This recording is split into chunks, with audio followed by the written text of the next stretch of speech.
하나님 말씀 받들어 읽겠습니다. 주보에 기록되어져 있는 대로 구약 성경 사무엘상서 제3장 10절 말씀 한 절 말씀을 받들어 읽겠습니다. 여호와께서 임하여 서서 전과 같이 사무엘아 사무엘아 부르시는지라. 사무엘이 이르되 말씀하옵소서 주의 종이 듣겠나이다 하니 말씀하옵소서 주의 종이 듣겠나이다. 아멘. 우리의 삶의 해답은 예수 그리스도. 예수 그리스도의 보배 피는 우리 모든 삶을 새롭게 하시는 우리를 구속한 피입니다. 그 예수를 힘입고 그 예수를 의지하고 그 예수를 따라갈 때 우리의 삶은 가장 안전하고 가장 복된 삶을 엮어갈 수가 있게 되어지는 것입니다. 오늘 말씀에서 주여 말씀하옵소서 주의 종이 듣겠나이다. 사무엘상서 3장에 있는 말씀, 2장에 있는 말씀, 1장에 있는 말씀을 통하여서 쭉 우리가 대하여 볼 때 사무엘이라는 사람, 한나라는 사람, 또 엘리라고 하는 사람이 부각되어져 나오는데 그들을 통하여서 이 한 해를 살아갈 때 우리가 어떻게 살아가야 될까 하는 것을 깨닫고 믿음으로 반응하는 이 아침이 되어져 하나님께는 영광이요 그렇게 믿음으로 반응하는 우리 모두에게는 큰 복이 되어지는 귀한 역사가 있기를 주의 이름으로 축원합니다. 우리가 살아나가면서 누구든지 존중받기를 원합니다. 상대방이 나를 존중해 주면 나도 존중하고 싶은 그런 마음이 우러나 그렇게 대하게 되어져 있고, 상대방이 나를 존중해 주지 않으면 나도 내 마음속에 존중하고 싶은 마음이 없어지는 그런 것을 우리는 보면서 서로 존중받고 싶어하고 또 그 가운데 존중하는 삶 참 중요하다 생각이 되어집니다. 왜 그런가? 그것은 우리 속에 인격이 있기 때문입니다.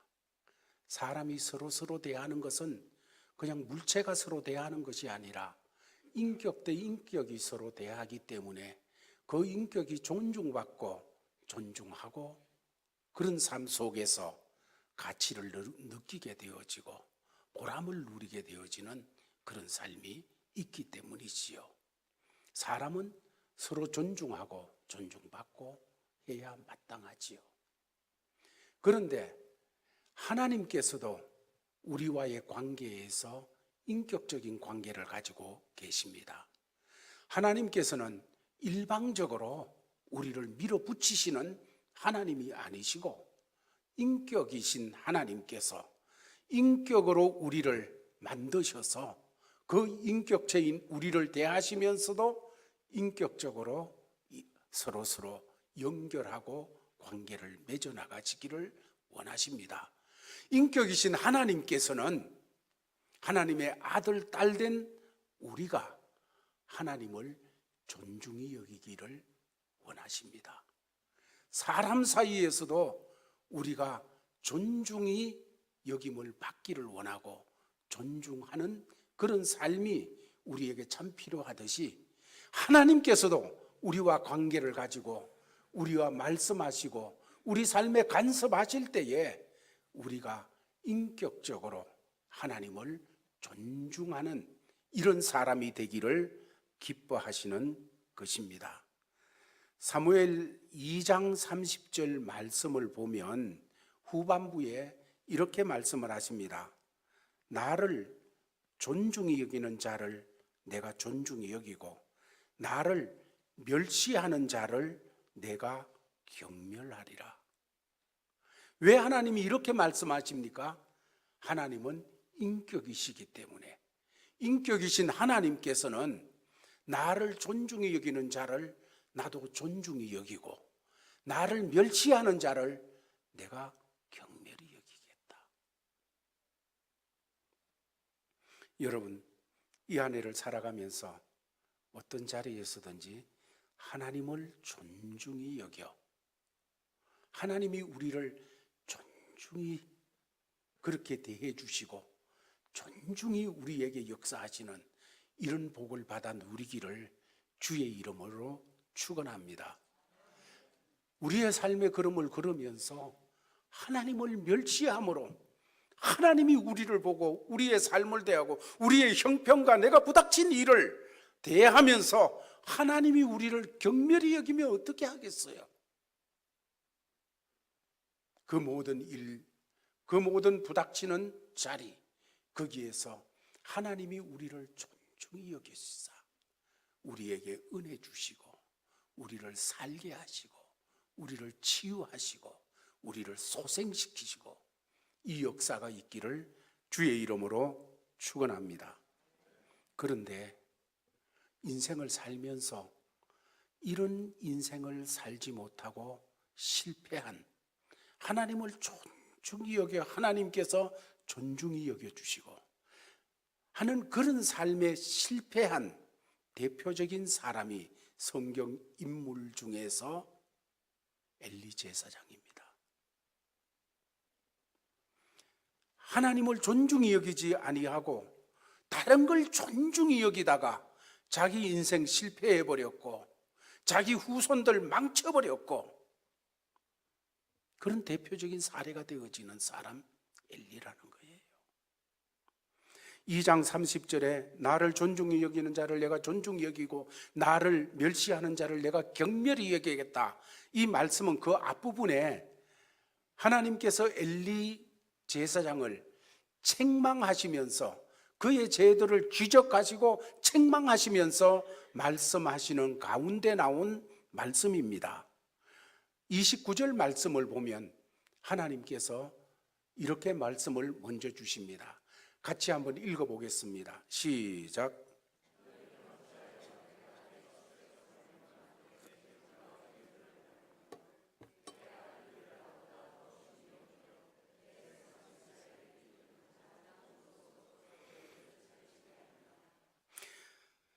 어찌해서 내 처소에서 예배드리고 나를 높이는 그런 삶을 모든 것 가운데서 가져야 되는데 나를 높이지 아니하고 네 자식들을 그 자리에서 높이고 하나님 앞에 제사 드리는 예물을 갖다 놓고 나를 높이지 아니하고 네 아들들 높이고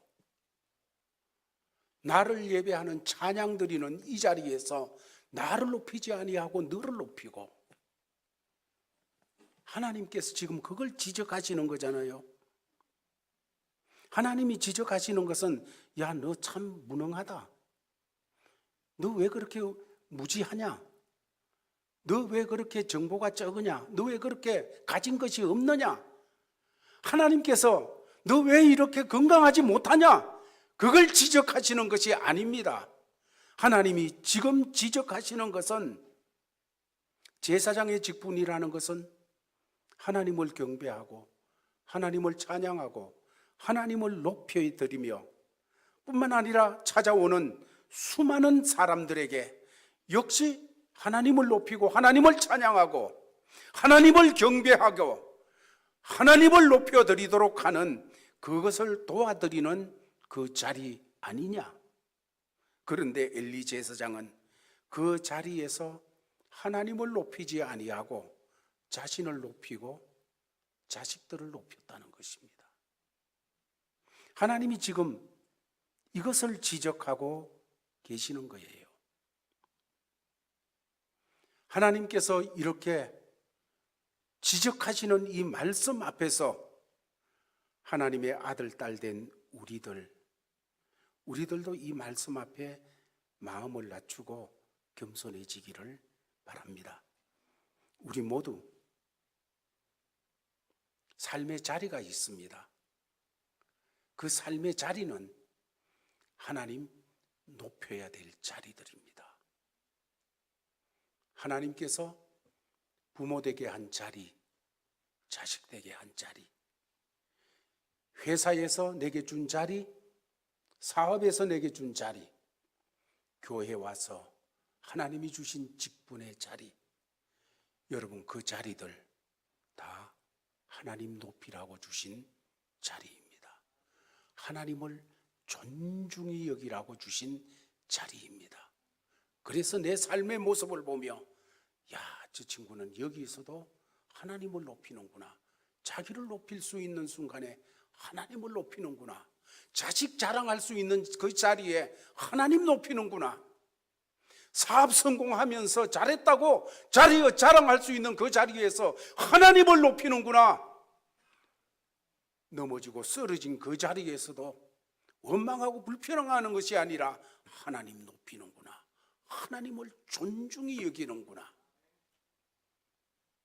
이것이 성도의 모습입니다. 이것이 성도의 삶의 자리입니다.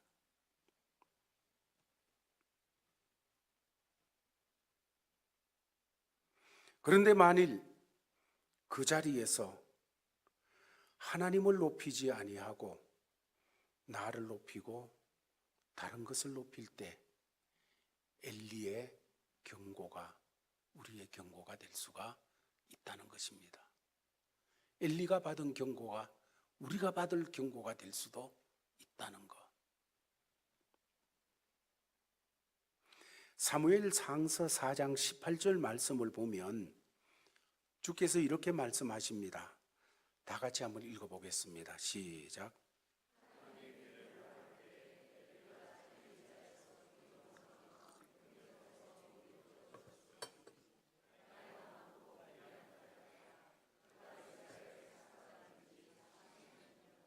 예, 엘리의 최후의 모습을 보여주고 있습니다. 참 비참합니다. 하나님의 괴를 말할 때 엘리가 자기 의자에서 뒤로 넘어져 문 곁에서 목이 부러져 죽었으니 나이가 많고 비대한 까닭이라. 지금 이 상황의 배경은 그것입니다. 이스라엘과 블레셋이 전투가 벌어졌습니다. 전쟁이 일어났습니다. 전쟁이 일어나게 되어지니까 엘리의 두 아들이 전쟁에 나갔습니다. 전쟁을 나가는데 여호와의 법궤까지 메고 나갔습니다. 전투가 벌어졌습니다.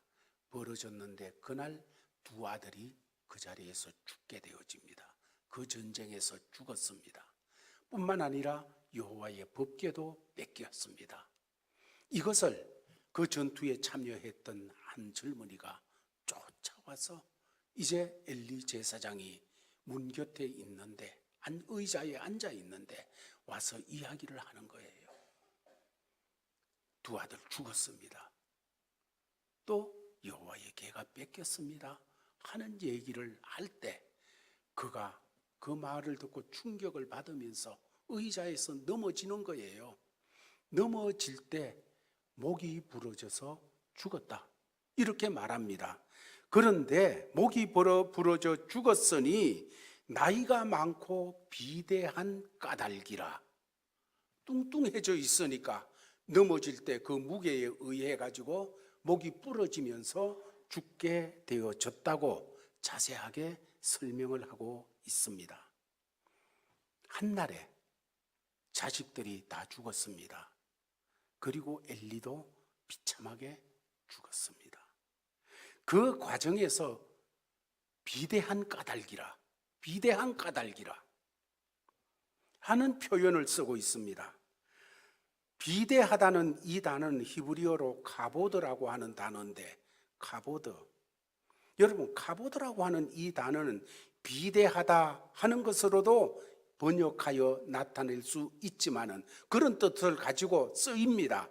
그러나 또 다르게도 쓰이게 되어지는데 2장 30절에 나타나는 마지막에 나를 존중히 여기는 자를 내가 존중히 여기고, 나를 존중히 여기는 자를 내가 존중히 여긴다. 여기 존중한다는, 존중이라는 단어가 비대하다는 단어와 똑같은, 전혀 안 틀린 카보드라는 단어로 그대로 쓰여 있습니다. 다시 말해서 사무엘 상서를 성경 기자가 기록해 나갈 때 성령께서는 일부러 똑같은 단어를 쓰게 하면서 한쪽에서는 비대하다는 단어로, 하나에서는 존중하지 못했다는 그 단어로 쓰고 있는 겁니다. 왜 엘리가 마지막에 그런 비참한 삶을 가지게 되었습니까? 뚱뚱해서, 비대해서, 그것을 다르게 말하면 여호와를 존중하지 아니해서 그랬다는 것입니다. 다시 말해 엘리가 몰락하는 과정을 표현하는 그런 과정에서 똑같은 단어를 써서 하나님께 올려드려야 될 존중을 자기가 가로챘다는 것을, 자기가 존중해졌어요. 자기가 뚱뚱해졌어요.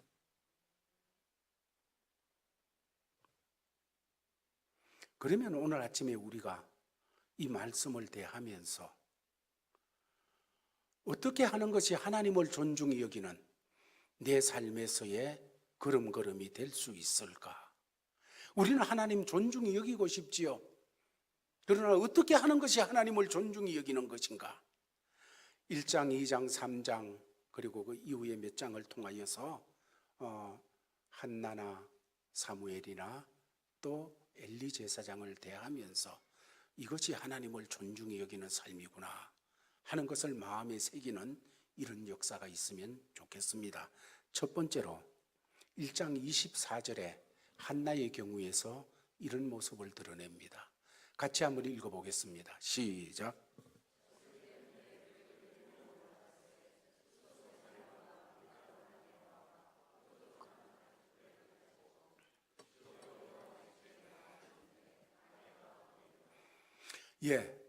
이것은 한나가 하나님 앞에 기도하여서 응답으로 사무엘이라는 이 귀한 자식을 얻었습니다.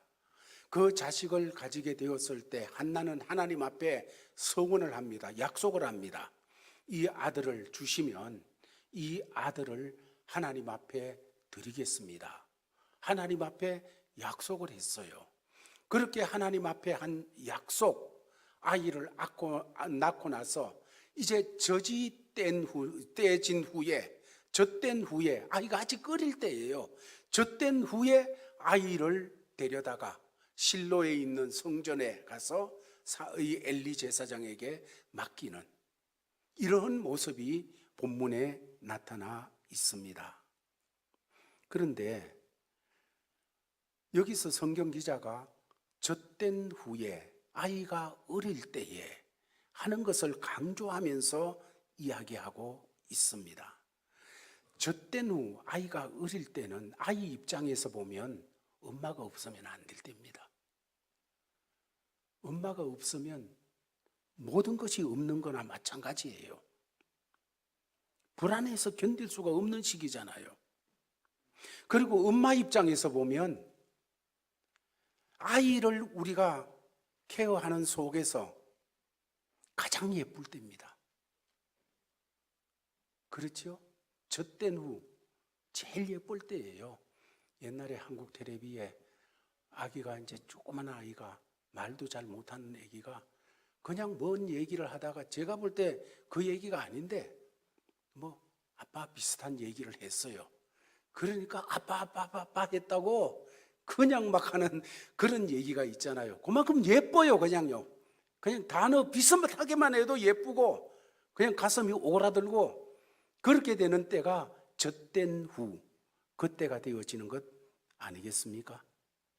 만약 한나가 사무엘을 키우고 젖된 후 다 품고 하다가 사춘기가 되어서 하나님 앞에 약속대로 하나님 앞에 갖다 드렸다. 이러면 별 감동이 없어요. 저도 우리 아들 키울 때 사춘기 때는 저도 그럴 수 있겠어요. 저도 그렇잖아요. 사춘기 때 너무너무 힘들고 그냥 왼수 같아지는 그런 자리 속에서 하나님 앞에 갖다 맡기라 하면 이거 얼른 갖다 맡길 수 있는 그런 일 안 되겠습니까? 그런데 젖된 후에 제일 예뻐요. 가장 아름다워요. 가장 소중하게 보일 때 떼어 보냈다는 겁니다. 여러분, 이 성경 기자가 그 부분을 강조하고 있는 것은 그냥 한나가 그렇게 했어 하는 걸 알리기 위해서 그런 건 아닙니다. 그 정보를 주기 위해서 아니지요. 이 뒤에는 한나가 어떻게 그렇게 할 수 있었느냐? 한나가 하나님을 신뢰했기 때문에 그럴 수가 있습니다.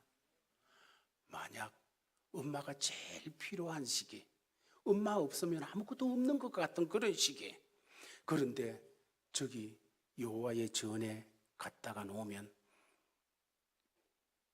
망치지, 큰일 나지. 저기다 맡겨놓으면 이상하게 될 거라는 그런 마음이 막 들면 젖된 후에 바로 그렇게 할 수 있겠어요?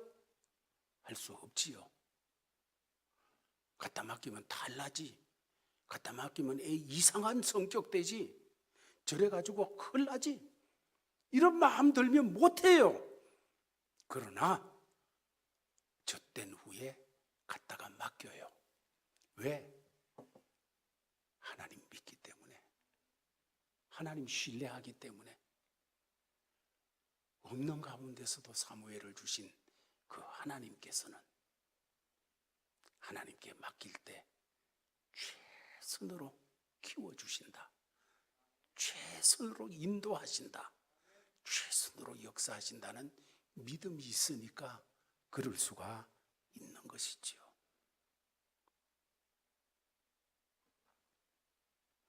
여러분, 여기서 생각할 수 있는 것, 우리가 하나님을 높인다, 하나님을 존중히 여긴다,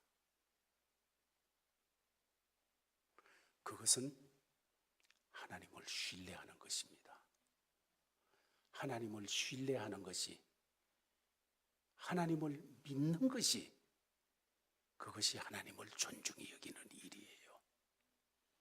우리 주 예수를 믿는 것이, 주님이 길이 되고 진리가 되고 생명이 되셔서 정말로 그렇게 되시는 그분을 믿는 것이, 이것이 주님을 높여드리는 일이에요. 세상 정보는 그렇게 얘기 안 하던데, 내가 경험한 거는 안 그런데, 내가 알고 있는 거는 다른데, 그러나 예수님이 길이요 진리요 생명, 그 앞에 내 것을 내려놓고 주님을 꼭 붙잡는 것, 이것이 주님을 존중히 여기는 거예요. 나를 위해서 십자가에서 보배 피를 쏟으시고 영원한 속죄를 다 이루어 놓으신 그 주님, 그 주님을 바라보며 주님 믿습니다, 주님밖에 없습니다. 여러분, 저 사무엘 거기 갖다 놓으면 큰일 나지, 거기 갖다 놓으면 이상해지지, 그런 의심, 그런 정보가 막 들어와도 하나님 믿습니다, 하나님에게 방법이 있습니다, 주님에게 길이 있습니다, 주님에게 생명이 있습니다, 주님이 진리십니다, 이러면서 그분을 붙잡고 믿는 것, 이게 주님을 높여드리는 거예요. 주님을 존중히. 여러분, 이 안에 살면서 이렇게 주님을 존중히 여기는 이런 삶이 되기를 주의 이름으로 축원합니다. 두 번째로 3장 10절 오늘 읽은 말씀에서 여호와께서 임하여 서서 전과 같이 사무엘아 사무엘아 부르시는지라 사무엘이 이르되 말씀하옵소서 주의 종이 듣겠나이다. 말씀하옵소서 주의 종이 듣겠나이다. 이 말씀하옵소서 주의 종이 듣겠나이다 하는 이 구절은 사무엘의 전생애를 관통하는 기둥 같은 말씀이에요.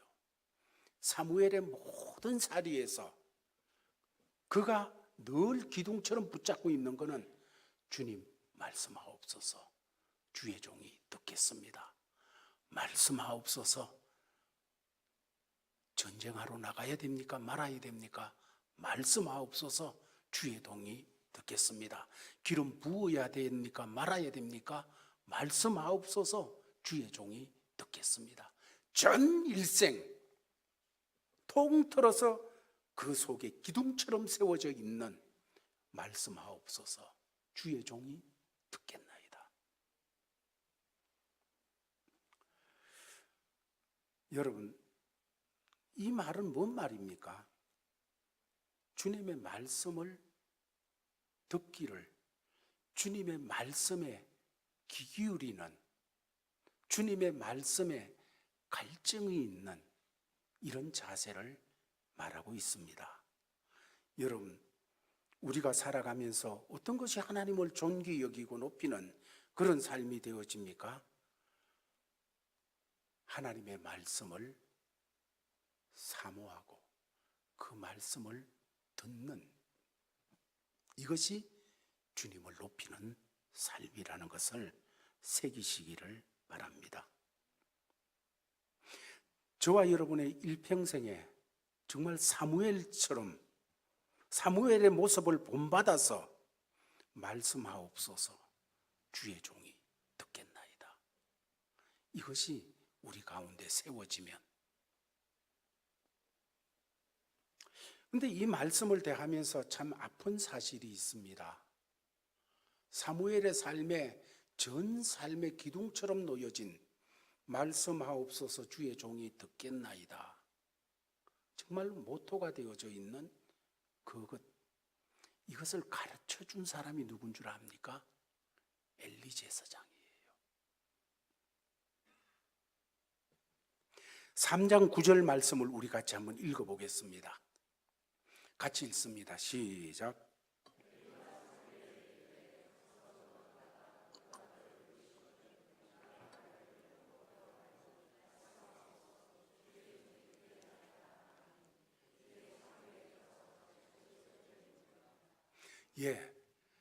사무엘이 어려서 아직 경험이 없고 하나님과의 교제에 경험이 없는 그런 때 하나님께서 사무엘에게 말씀하시고 사무엘을 부르시는데도 사무엘은 잘 깨닫지를 못했습니다.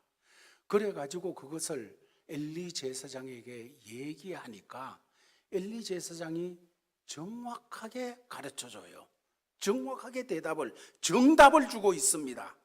그가 너를 부르시거든 네가 말하기를 여호와여 말씀하옵소서 주의 종이 듣겠나이다. 그렇게 하라고 가르쳐 줬습니다. 엘리는 정답을 알고 있어요.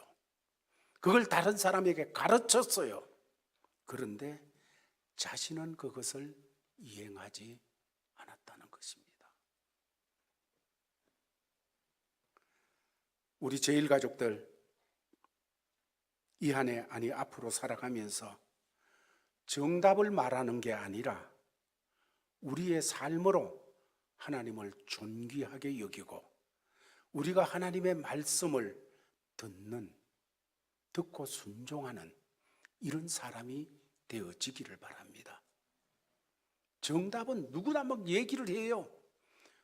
온갖 정보 속에서 이래야 된다 저래야 된다 정답 알고 있어요. 그러나 정답을 살아내는 삶이 없어요. 이런 말씀 앞에 가장 책망을 받는 사람은 목사이지요. 여러분, 정말 우리가 정답을 얘기하는 사람이 아니라 목사부터 우리 모든 성도들이 정답을 같이 살아가는 이런 삶이 되도록 함께 주를 바라보며 나가십시다. 이것이 주님을 높이는 삶입니다. 이것이 주님을 존귀하게 대하며 사는 삶입니다. 세 번째로 3장 16절에서 18절 말씀까지를 우리가 보겠습니다. 같이 한번 보겠습니다. 시작.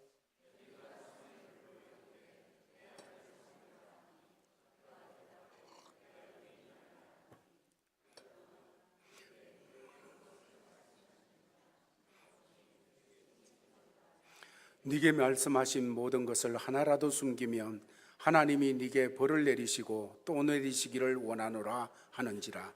사무엘이 그것을 그에게 자세히 말하고 조금도 숨기지 아니하니 그가 이르되 이는 여호와이시니 선하신 대로 하실 것이니라 하니라. 아멘. 하나님께서 어린 사무엘을 불러가지고 그에게 하나님의 마음에 있는 것을 말씀으로 주셨습니다. 그 내용을 요약하면 엘리 제사장과 그 가문이 망하게 될 것이라는 거예요. 여러분, 이 말씀을 듣고 이제 어찌할 바 모르고 있는데 엘리 제사장이 불러가지고 뭐라고 얘기하셨더냐? 얘기해라.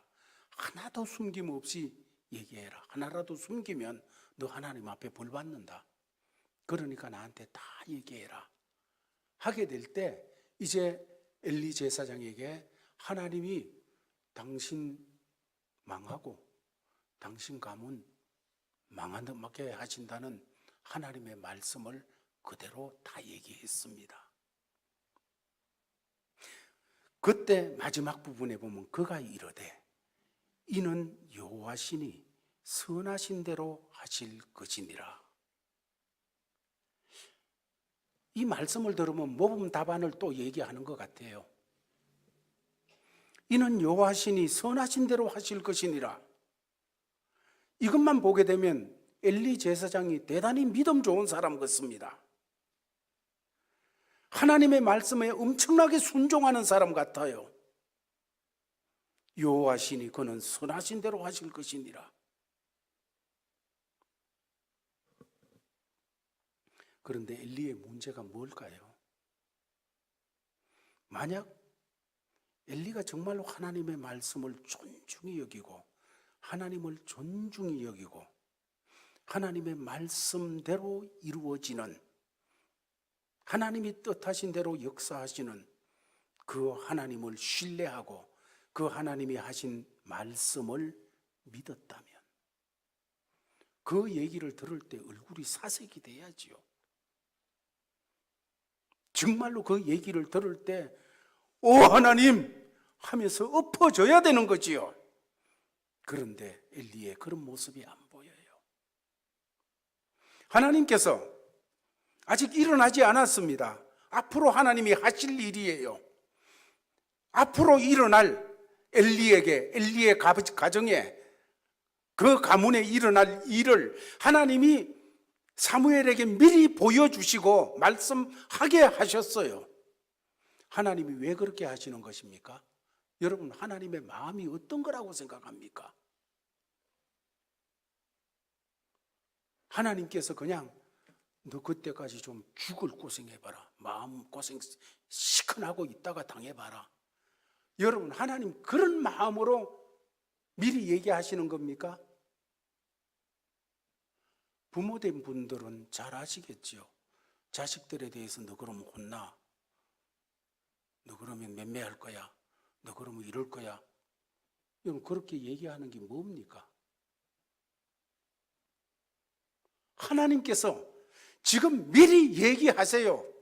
얘기하시는 건 저는 이 말씀을 보면서 이 말씀하시는 뒤에 하나님의 마음은 이놈아 지금이라도 제발 회개해라. 이거 아닙니까? 왜 미리 가르쳐 줍니까? 그때 가서 행하시면 되지. 작정하신 거 하나님 그때 가서 집행하시면 되지요. 왜 미리 얘기하시는 겁니까? 미리 얘기하시는 것은 이거 듣고 회개하라고. 지금도 귀에 있다고 회개하라고 주시는 말씀입니다. 그런데 그 말씀을 들으면서 엘리는 그 하나님의 말씀을 붙잡고 그 하나님의 말씀에 매달리지 않아요.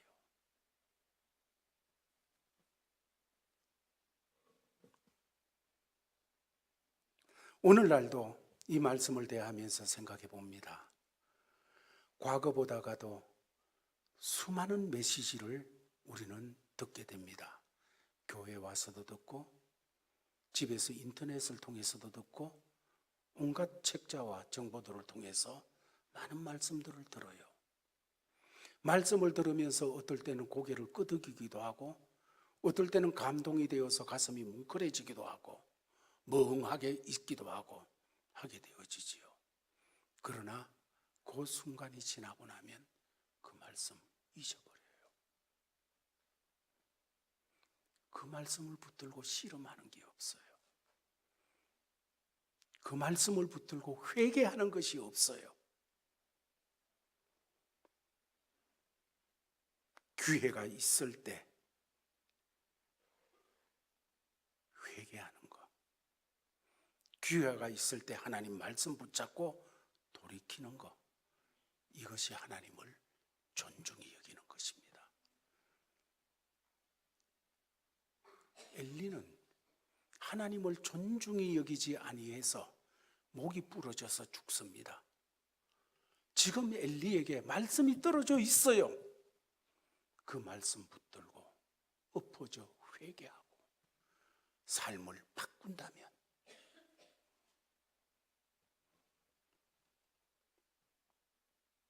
말씀을 정돈하겠습니다. 사무엘서를 통하여서 특별히 앞부분에 있는 엘리와 사무엘 또 한나 같은 이런 인물들을 보여주면서 하나님께서 우리에게 주시는 메시지는 엘리와 두 아들들 한번 쳐다봐라. 아버지가 하나님 보다가 그들을 높여줬지만은 아버지가 높인다고 아들이 흥해지는 거 아니라는 거예요. 내가 나를 높인다고 내가 높아지는 거 아니에요. 내가 자랑한다고 높아지는 거 아니에요. 내가 자존심 부린다고 높아지는 것도 아니에요. 하나님을 높일 때, 하나님을 존중히 여길 때 거기 사는 길이 나옵니다. 거기에 역사가 일어나는 거예요. 한나가 그랬고 사무엘이 그랬어요. 그러나 엘리는 그렇지 못했어요. 하나님을 존중히, 우리 주님을 존중히. 어떻게 하면 이 아내를 살아나가면서 내가 하나님을 높여드리며 하나님을 존중히 여기며 살아가는 나의 걸음걸음이 되고 삶의 자리가 될 수 있을까? 그래서 사무엘처럼 끝까지 하나님을 높여드리고 하나님을 존중히 여겨드려 하나님께서 나를 존중히 여기는 자를 내가 존중히 여기겠다 하시는 그 역사가 이 안에 우리의 삶에 넘치기를 바랍니다. 한나, 그는 사무엘이 젖된 후에 어렸을 때에 드릴 수 있는 것은 믿음으로 우리가 하나님을 신뢰할 때 하나님을 높이는 것이 되어지고 말씀하옵소서 주의 종이 듣겠나이다.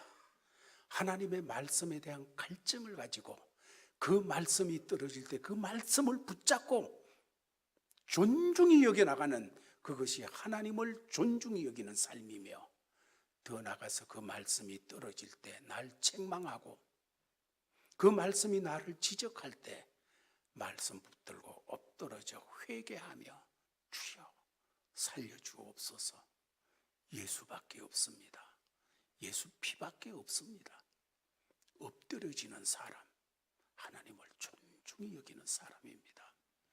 이런 자세를 가지고 이 아내를 살아가면서 하나님께는 영광이요 하나님의 은혜가 우리의 삶에 풍성하게 넘치는 이런 역사가 있기를 예수의 이름으로 축원합니다. 아버지 하나님 감사합니다. 주신 말씀 받았습니다.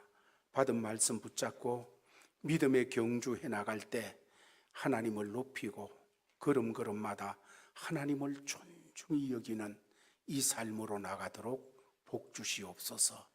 예수님 이름으로 기도하옵나이다. 아멘. 하나님 아버지, 감사와 찬송과 존귀와 영광을 올려드립니다.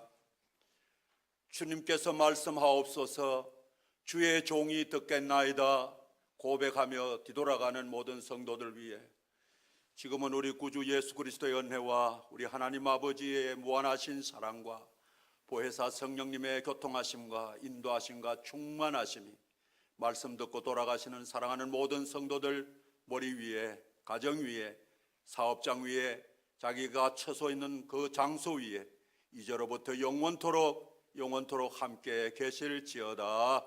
아멘.